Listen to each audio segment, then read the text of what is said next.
आनंद मठ। आनंद मठ।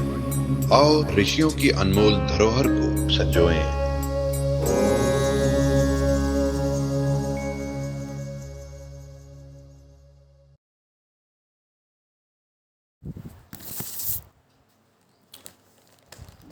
श्री वशिष्ठ जी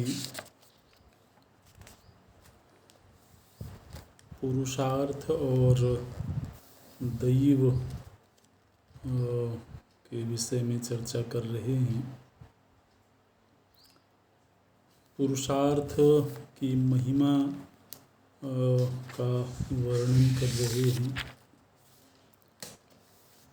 यह प्रसंग मूल प्रसंग से जुड़ा हुआ होना चाहिए, क्योंकि जो मूल प्रतिज्ञा है वह मोक्ष संबंधी ज्ञान की चर्चा करने के लिए है। तो मोक्ष विद्या के लिए जिस योग्यता की अपेक्षा है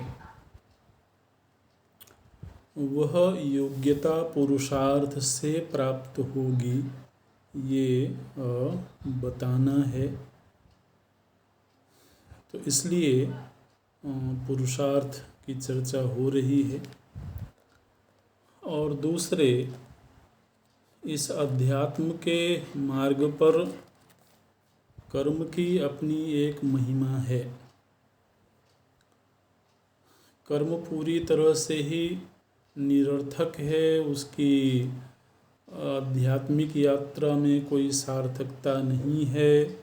इस तरह की सोच यदि किसी में होवे तो वो सोच गलत है। मनुष्य को नैसर्गिक रूप से जो कर्माधिकार प्राप्त है, तो उसकी यदि मुख्य यात्रा में कोई भूमिका न होवे तो उसको इतना बड़ा नहीं बनाना चाहिए। मानव जीवन में तो कर्म की बड़ी महिमा है। इस पूरी सृष्टि में मानव ही एक ऐसी योनि है जिसको कर्म का अधिकार, कर्म का स्वातंत्र्य प्राप्त है। तो निश्चित रूप से वह स्वातंत्र्य आध्यात्मिक यात्रा में भी उपयोगी होगा। तो पुरुषार्थ की चर्चा में पहले तो ये बताया गया कि पुरुषार्थ क्या है। बताते हैं कि शास्त्र और सज्जनों की सम्मति से जो चेष्टा की जाती है, मन, इंद्रिय, शरीर से जो चेष्टाएं होती हैं, शास्त्र सम्मत सदाचार रूप जो चेष्टाएं हैं वो पुरुषार्थ कहलाती हैं। और प्रत्येक पुरुषार्थ का कोई न कोई अभीष्ट होता है। पुरुषार्थ का कोई विशिष्ट प्रयोजन होता है। तो प्रयोजन को उद्देश्य बना करके और विहित चेष्टा पुरुषार्थ के अंतर्गत आती है। अच्छा, यह पुरुषार्थ इस जीवन में हम प्रत्यक्ष देख रहे हैं और पूर्व के जीवन में भी निश्चित रूप से संपन्न हुआ ही होगा। तो इसलिए पूर्व शरीर में कृत जो पुरुषार्थ है उसको दैव की संज्ञा यदि दी जाए तो फिर वो अनुचित नहीं होगा। लेकिन दैव यदि केवल एक कल्पित वस्तु हो, एक कल्पित शक्ति हो, तो वशिष्ठ जी ऐसे दैव को नकार देते हैं, बल्कि उसकी निंदा कर देते हैं कि जो लोग केवल दैव के आश्रय में रह करके पुरुषार्थ की उपेक्षा करते हैं वो निंदनीय लोग हैं। साथ ही साथ ये भी कहा गया कि जो प्रत्यक्ष का जो पुरुषार्थ होता है वह प्राक्तन पुरुषार्थ से प्रबल होता है। प्रत्यक्ष में किया हुआ पुरुषार्थ प्राक्तन पुरुषार्थ मतलब पूर्व शरीरों में किए हुए पुरुषार्थ से प्रबल होता है। ये भी वशिष्ठ जी ने यहाँ पर कहा है। जिस तरह से भगवान विष्णु असुरों का संहार करके और असुरों के द्वारा फैलाई हुई माया को निवृत्त कर देते हैं, माया को नष्ट कर देते हैं, ठीक इसी तरह से मनुष्य को अपने पौरुष बल से इस संसार के बंधन से निकल जाना चाहिए। देखिए अभी पुरुषार्थ को कहाँ तक लेकर के जा रहे हैं, तो बोलते हैं कि संसार कुहरादस्मात् निर्गंतव्यम स्वयं बलात् पौरुषम यत्नमाश्रित्य हरिणेवारी पंजरात। बोले यह जो संसार रूपी कुहरा है, संसार रूपी अंधेरा है, इस अंधेरे से स्वयं के पुरुषार्थ से व्यक्ति को बाहर निकल जाना चाहिए। दोष साम्यत्य संदेहम प्राक्तनोद्यतनैर्गुणैः दृष्टान्तो ह्यस्तनस्य दोषस्याद्य गुणैः क्षयः। बोले कि इस जन्म में यदि हमने श्रेष्ठ पुरुषार्थ किया है तो वो पूर्व जन्म के किए हुए दोषों को भी नष्ट कर देने में समर्थ है। और जो लोग विपरीत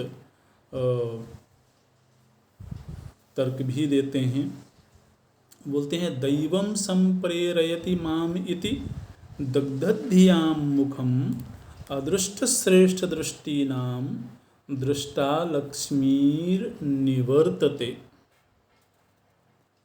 बोले कि जो लोग केवल दैव के अधीन रह करके अकर्मण्यता का आश्रय ले लेते हैं, पुरुषार्थ की उपेक्षा कर देते हैं, ऐसे लोगों के जीवन से लक्ष्मी को लौट जाता हुआ देखा गया है। लक्ष्मी ही निवर्तते।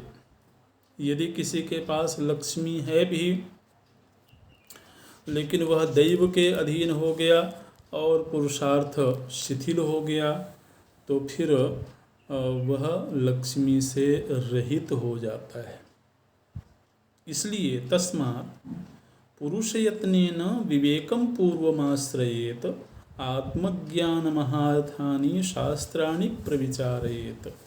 इसलिए व्यक्ति को अपने पुरुषार्थ से नित्यानित्य वस्तु का विवेक करते रहना चाहिए और साधन संपन्न होना चाहिए। वेदों में जो साधन चतुष्टय बताए गए हैं उन साधन चतुष्टयों की संपन्नता पुरुषार्थ से हो जानी चाहिए और फिर आत्मज्ञान का आश्रय लेकर के व्यक्ति को इस संसार बंधन से निकल जाना चाहिए। तो एक तो पुरुषार्थ की महिमा क्या है ये व्यक्ति को पता रहे। दूसरे पुरुषार्थ चूँकि कर्म रूप है तो वह अनंत नहीं है, उसकी भी अपनी एक सीमा है। तो लेकिन पुरुषार्थ की सीमा है, पुरुषार्थ भी एक दिन नष्ट हो जाएगा, ये सोच करके पुरुषार्थ की उपेक्षा नहीं की जा सकती है। पुरुषार्थ की अपनी एक महती भूमिका है। बोलते हैं कि दैन्य दारिद्र्य दुखार्ता अप्यन्ये पुरुषोत्तमाः पौरुषेणैव यत्नेन याता देवेंद्र तुल्यताम। बोले कि पुरुषार्थी लोगों ने दीनता और दरिद्रता के ऊपर विजय पाई है।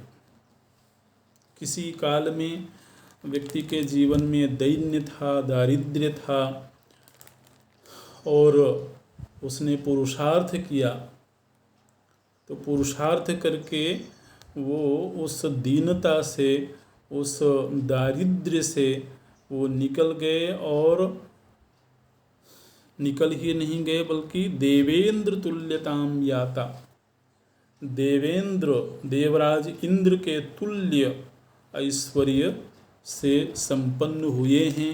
इतिहास में ऐसा देखा गया है। आलस्यम यदि न भवेत् जगत भवेत् जगत्यनर्थः को न स्याद् बहुधनको बहुश्रुतो वा। आलस्याद् इयमवनिः ससागरान्ता संपूर्णा नरपशुभिः निर्धनैश्च। देखिए वशिष्ठ जी बड़ी प्रखरता के साथ में पुरुषार्थ को सामने रखते हैं। बोले कि इस जगत को पतन की ओर ले जाने वाला आलस्य यदि नहीं होता, यदि आलस्य नाम की चीज़ नहीं होती, तो इस दुनिया में ऐसा कौन व्यक्ति है जो बहुधनक नहीं होता, ऐश्वर्यवान नहीं होता, और बहुश्रुतः माने बड़ा विद्वान नहीं होता। इस आलस्य की वजह से ही आलस्यात् इयम अवनिः ससागरान्ता संपूर्णा नर पशु भी।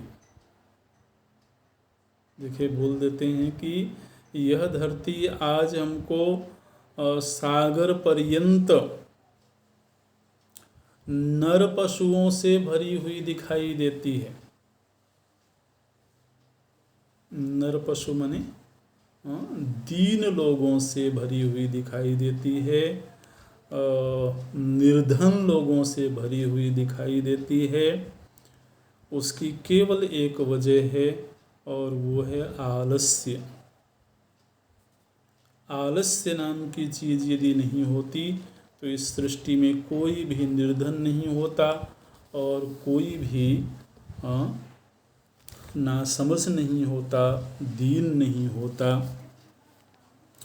इस सृष्टि में हर व्यक्ति ऐश्वर्य संपन्न होता और हर व्यक्ति समझदार होता, विद्वान होता, यदि आलस्य नहीं होता तो। बाल्ये गते अविरत कल्पित केलिलोले दोर्दंड मंडित वयः प्रभृति प्रयत्नात् सत्संगमैः पद पदार्थ विशुद्ध बुद्धि कुर्यान् नरः स्वगुण दोष विचारणानि। बोलते हैं देखो, हम सभी की जो बाल्यावस्था है वह तो व्यर्थ की क्रीड़ाओं में बीत जाती है। ऐसे क्रियाकलापों में जिनकी कोई बहुत सार्थकता नहीं है, जिनसे कोई उत्थान नहीं होता है, ऐसे क्रियाकलापों में व्यक्ति की बाल्यावस्था व्यतीत हो जाती है। तो इसलिए उसमें तो कुछ पुरुषार्थ हो नहीं सकता है।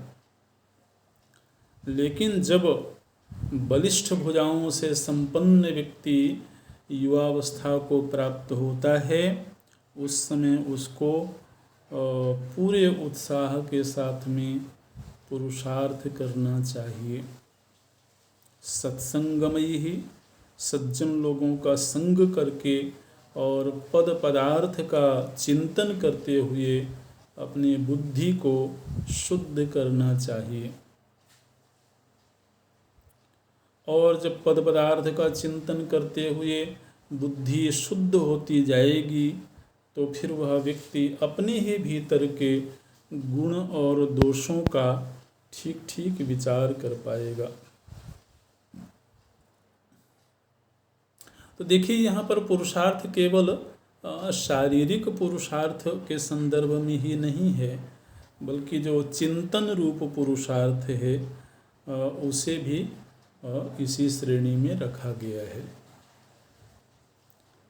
व्यक्ति जब पौरुष करने में समर्थ हो, पुरुषार्थ करने में समर्थ हो, तब उसे सत्संगमयी ही सज्जनों का संग करते हुए, गुरु सेवा आदि करते हुए पद पदार्थ विशुद्ध बुद्धि, पद पदार्थ का चिंतन करते हुए, मतलब शास्त्र में जो चिंतन पद्धति है उसका आश्रय लेकर के जब व्यक्ति की बुद्धि शुद्ध होने लगती है तो स्वगुण दोष विचारणानि कुर्यात नरः, व्यक्ति को अपने ही भीतर के गुण और दोषों की विचारणा करनी चाहिए, क्योंकि विचार करने से ही व्यक्ति दोषों का त्याग कर सकता है और गुणों का संग्रह कर सकता है। गोस्वामी तुलसीदास जी ने लिखा है, संग्रह त्याग न बिनु पहचाने, जब तक हमें पहचान ना हो ठीक ठीक तब तक हम ये निश्चय नहीं कर सकते हैं कि हमें किसका संग्रह करना चाहिए और किसका त्याग करना चाहिए। जो लोग पुरुषार्थ को छोड़ करके और केवल लोभ के वशीभूत होकर के और दैव के अधीन पड़े रहते हैं, वो लोग मूर्ख हैं, वो लोग दीन हैं, ऐसा कहा गया है। तज्जयाय यतन्ते ये न लोभ लवलंपटाः ते दीनाः प्राकृता मूढ़ाः स्थिता दैव परायणाः। तो दैव के परायण होकर के जो लोग बैठे हुए हैं वो नासमझ लोग हैं, बेचारे हैं। कुछ यहाँ पर दृष्टांत देते हैं। हो सकता है इतिहास में कभी इस तरह की घटनाएं घटी हों। एक घटना का जिक्र करते हैं। बोले कि कोई राजवंश है, उस राजवंश में राजा का निधन हो गया। राजा का निधन हो जाने के बाद उसके वंश में कोई ऐसा व्यक्ति नहीं है जो राज कार्य को संभाल सके। तब वहाँ के मंत्रियों ने और नगर के श्रेष्ठ लोगों ने एक हाथी को सुसज्जित किया। हाथी को सुसज्जित करके एक भिक्षुक के पास में भेजा। कोई भिक्षुक होगा, नगर के बाहर रह करके वह तपश्चर्या कर रहा होगा अथवा भिक्षाटन कर रहा होगा, तो नगरवासियों और मंत्रियों ने उस हाथी को उस भिक्षुक के पास में भेजा है। भिक्षुक के पास अकस्मात ही वह हाथी उपस्थित हुआ है और वह भिक्षुक को अपने पीठ पर बिठा करके राजभवन में लाया है और वहाँ ला करके उसका राज्याभिषेक कर दिया गया। मतलब एक भिक्षुक को, एक साधारण से व्यक्ति को राजा बना दिया गया, सम्राट बना दिया गया। अब इस घटना के ऊपर कोई विचार करे कि एक साधारण सा भिक्षुक सम्राट कैसे बन गया। क्योंकि सम्राट बनने के लिए उसने तो कोई पुरुषार्थ नहीं किया, तो उस समय पर दैव प्रबल है, उसका भाग्य प्रबल है, या कि पुरुषार्थ प्रबल है। तो ज़्यादातर लोगों का ये मत हो सकता है कि उसमें उस भिक्षुक का भाग्य प्रबल है, लेकिन वशिष्ठ जी इस बात से सहमत नहीं हैं।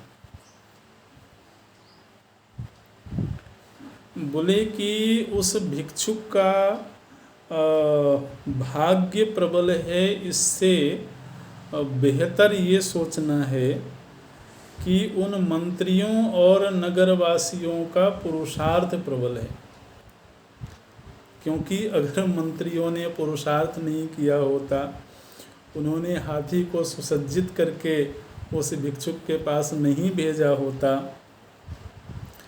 तो वह भिक्षुक राजा कैसे बनता। तो प्रत्यक्ष में भिक्षुक का पुरुषार्थ चाहे भले नहीं, लेकिन किसी का पुरुषार्थ तो प्रबल है, किसी ने तो पुरुषार्थ किया है।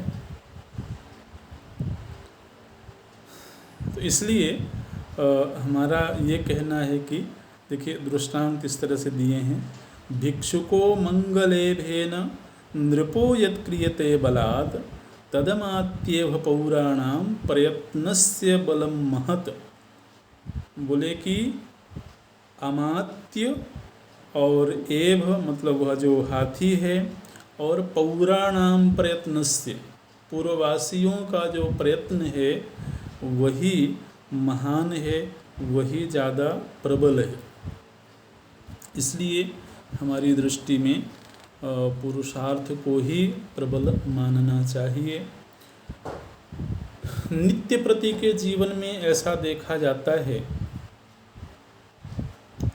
कि जो बलवान व्यक्ति है वह निर्बल लोगों को अपने अधीन रखता है। पुरुषार्थी व्यक्ति आलसी लोगों को अपना दास बना करके रखता है।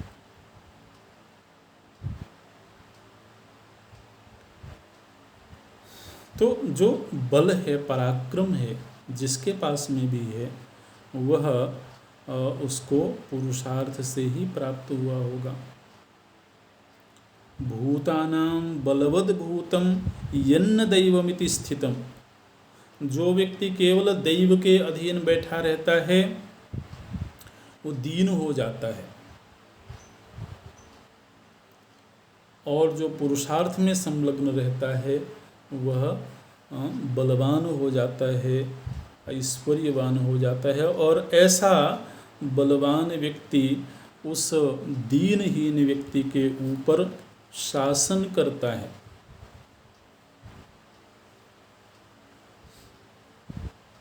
ऐसे इसलिए वर्तमान के पुरुषार्थ को ही ज़्यादा महिमा देनी चाहिए। देखिए, बड़े अद्भुत दृष्टांत और बड़े अद्भुत तर्क देते हैं। एक दृष्टांत देते हैं कि जैसे किसान की फसल खड़ी है, साल भर उसने मेहनत किया है, 6 महीने उसने मेहनत किया है, और मेहनत करके उसने फसल तैयार किया है, और जब अब फसल पक गई है, उसके काटने का समय आ गया है, उस समय जोर की आंधी आई, जलवृष्टि हुई और उस किसान की फसल नष्ट हो गई।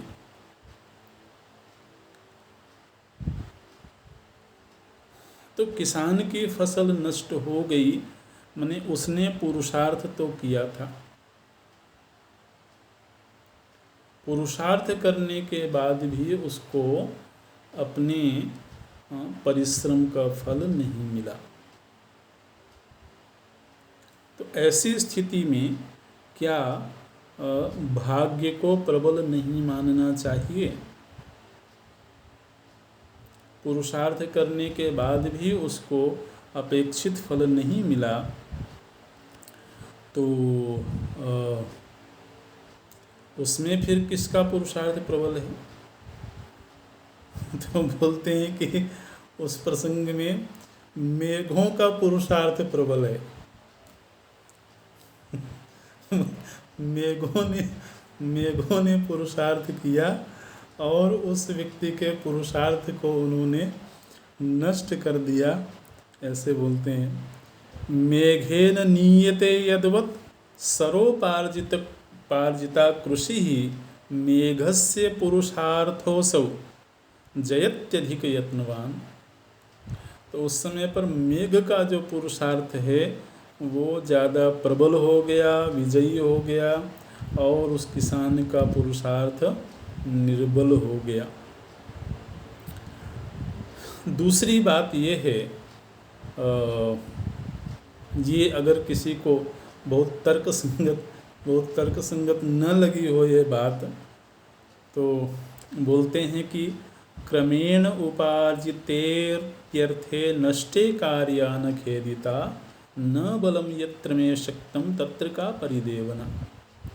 बोले यदि पुरुषार्थ करने पर भी अपेक्षित फल नहीं मिला है तो उसको लेकर के और परदेवना क्यों करना, उसको लेकर के विलाप क्यों करते रहना। पुनः उठो, फिर से पुरुषार्थ करो।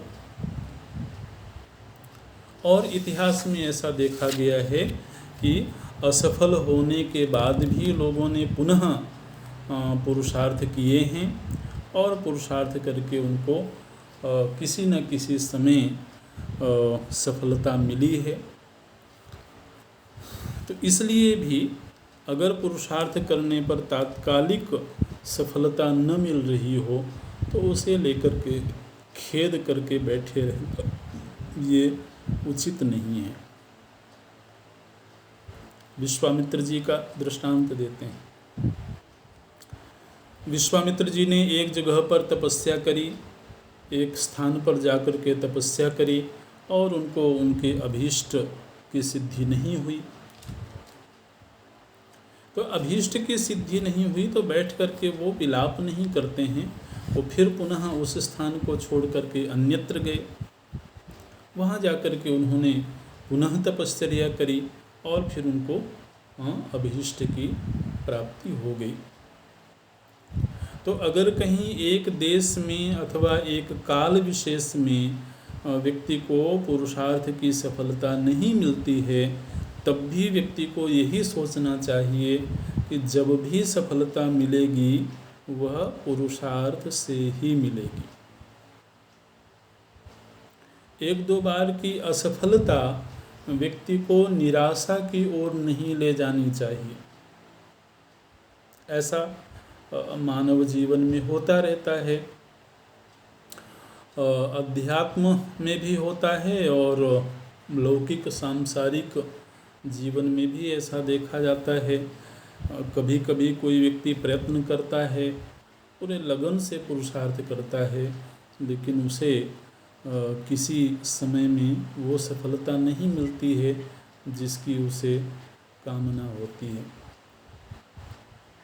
कभी कभी व्यक्ति निराशा की ओर जाता है, खेद की ओर जाता है, खिन्न होता है और खिन्न होकर के वह पुरुषार्थ को छोड़ भी देता है या कि फिर दूसरे उपाय खोजने लगता है ना। अब संसार में दूसरे क्या क्या उपाय खोजे जाते हैं वो आप सब लोग जानते होंगे, इसलिए उसकी चर्चा नहीं करेंगे। लेकिन वशिष्ठ जी का ये कहना है कि पुनः आगे जब भी सफलता मिलेगी तो वह पुरुषार्थ से ही मिलेगी। तस्मात् पौरुषम आश्रित्य सच्छास्त्रैः सत्समागमैः प्रज्ञाममलतां नीत्वा संसार जलधिं तरेत। संसार सागर से मुक्त होने के लिए व्यक्ति को पुरुषार्थ का आश्रय लेना चाहिए। सत्शास्त्रैः, सत्शास्त्रों का आश्रय और सत्समागमैः, अच्छे लोगों की संगति करते हुए और निर्मल बुद्धि, 4 उपाय बताते हैं। पौरुषम आश्रित्य सच्छास्त्रैः सत्समागमैः और अमलताम प्रज्ञाम, निर्मल बुद्धि के आश्रय से, संत पुरुषों के संग से, सत्शास्त्र के अभ्यास से और अपने स्वधर्म के अनुष्ठान से व्यक्ति को संसार सागर से पार हो जाना चाहिए। संसार जलधिम तरेत। इसमें इस तरह के प्रश्न उठ सकते हैं और बड़े स्वाभाविक हैं कि जो लोग थोड़ा भक्त प्रकृति के होंगे, जो भक्ति मार्ग का आश्रय लेकर के साधन भजन करते होंगे, उनके मन में इस तरह के प्रश्न आ सकते हैं कि फिर ईश्वर का क्या हुआ। अगर तो अपने पुरुषार्थ से ही संसार सागर से पार जाने का उपक्रम करना है, तो फिर में इसमें कृपा है, दया है, करुणा है, ईश्वर अनुग्रह है, इन सब की क्या भूमिका है, तो इस पर भी चर्चा करते हैं। बोलते हैं कि कभी कभी ऐसा होता है कि कुछ लोग अपनी अकर्मण्यता को छिपाने के लिए,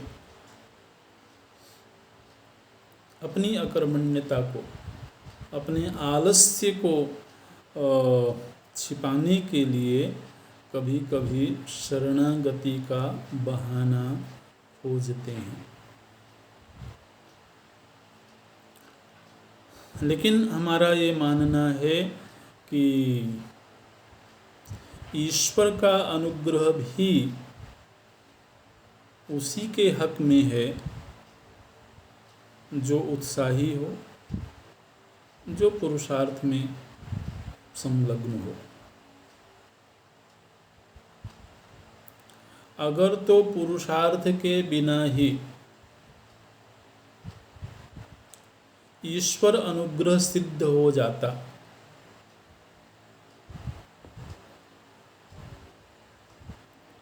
तो ये तो बड़ा आसान सा रास्ता दिखाई देता है। फिर तो मानव जीवन के लिए कर्माधिकार की बात नहीं कही जानी चाहिए।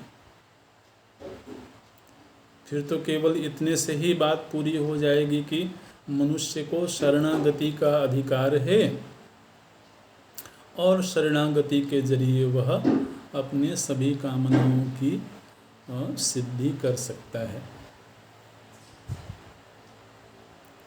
देखिए, ये जो उपासना है, यह भी एक प्रकार का पुरुषार्थ ही है। उपासना कोई चेष्टा रहित हो जाने का नाम नहीं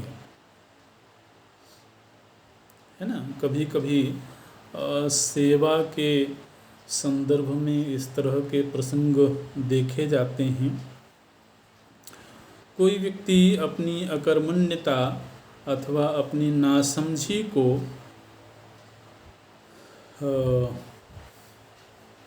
विनम्रता का नाम दे देता है ना, कि अजी हमको तो कुछ आता नहीं है, अच्छा आप ही कुछ कृपा करें तो कुछ हो जाएगा। अच्छा,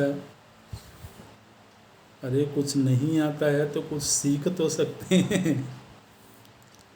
कुछ नहीं आता है इतने कह देने मात्र से तो हम कहीं ये कहना चाह रहे हैं कि हम कुछ करना ही नहीं चाह रहे हैं।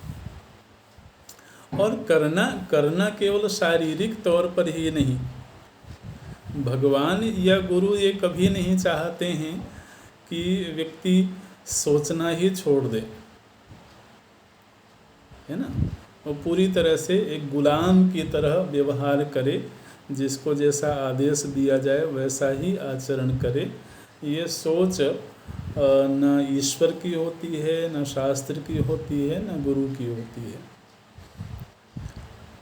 शरणागति का अर्थ कभी भी दायित्व से भागने का नाम नहीं रखना चाहिए।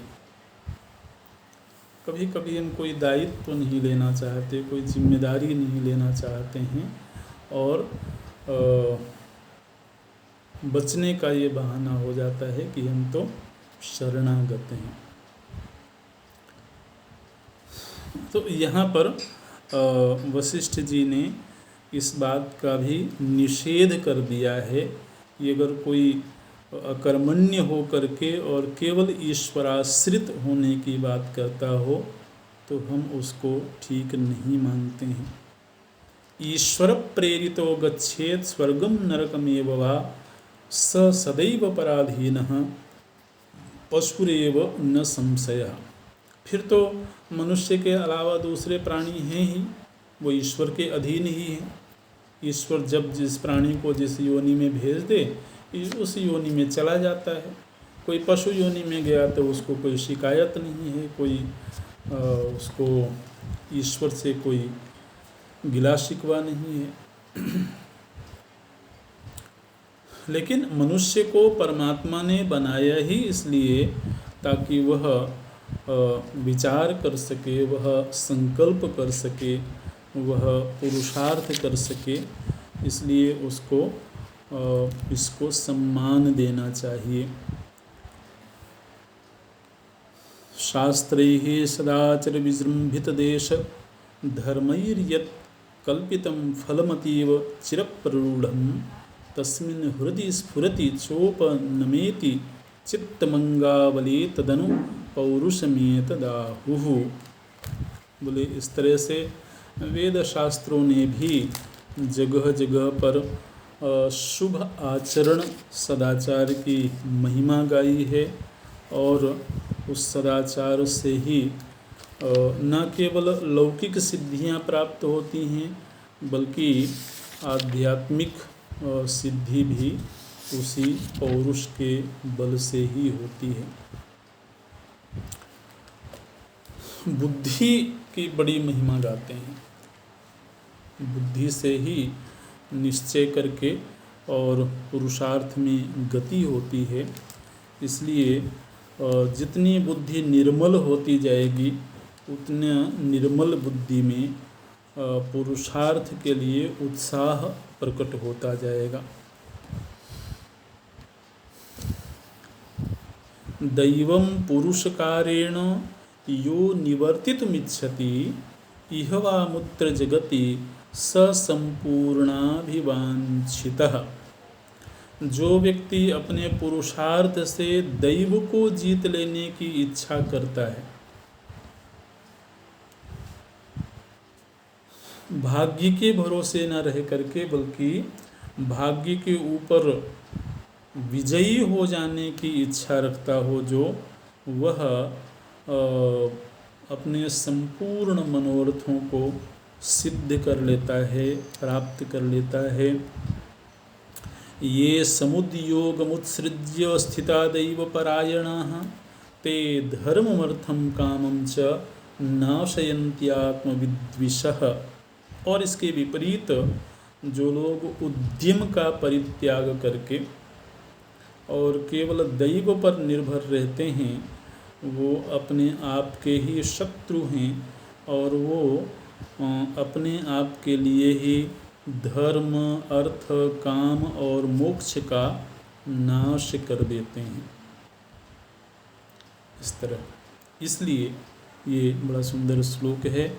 संवित स्पंदो मनस्पंद ऐन्द्रिय स्पंद एव च एतानि पुरुषार्थस्य रूपाण्येभ्यः फलोदयः। संवित स्पंद, संवित स्पंद का मतलब है शास्त्र ज्ञान। जितने भी शास्त्र हैं वो सब संवित रूप ही हैं, ज्ञान रूप ही हैं।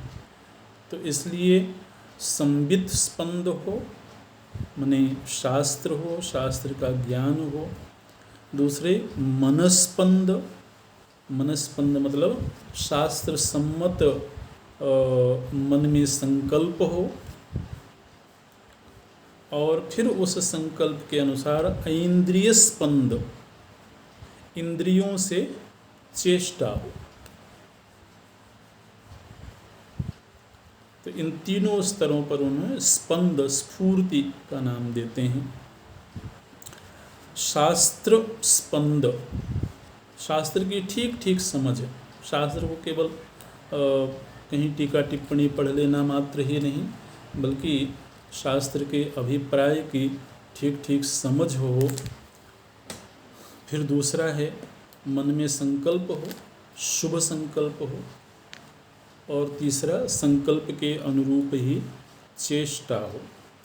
इंद्रिय स्पंद एवं, ये तीनों स्तर पर जब व्यक्ति सक्रिय हो जाता है, स्पंद का अर्थ है क्रियाशील हो जाना, सक्रिय हो जाना,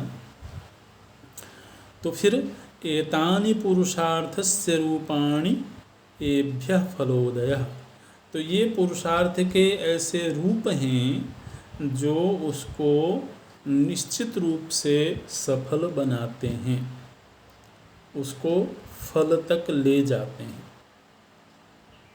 माने हर चेष्टा सफल होती हो ऐसा नहीं है।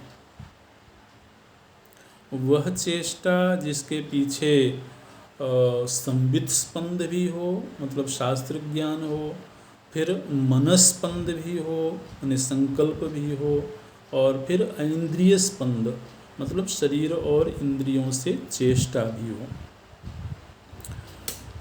तीनों ही स्तरों पर अगर ये सक्रियता हुई है तो वही पुरुषार्थ फिर उसको फल तक ले जाता है, अभीष्ट फल उसको प्रदान करता है। और ये सर्वत्र देखा गया है, बालक से लेकर के वृद्ध पर्यंत सभी में यही सत्य देखा गया है। फिर कुछ दृष्टांत देते हैं। बोले, हे राम, आज जो देवताओं के गुरु बृहस्पति बन करके बैठे हुए हैं,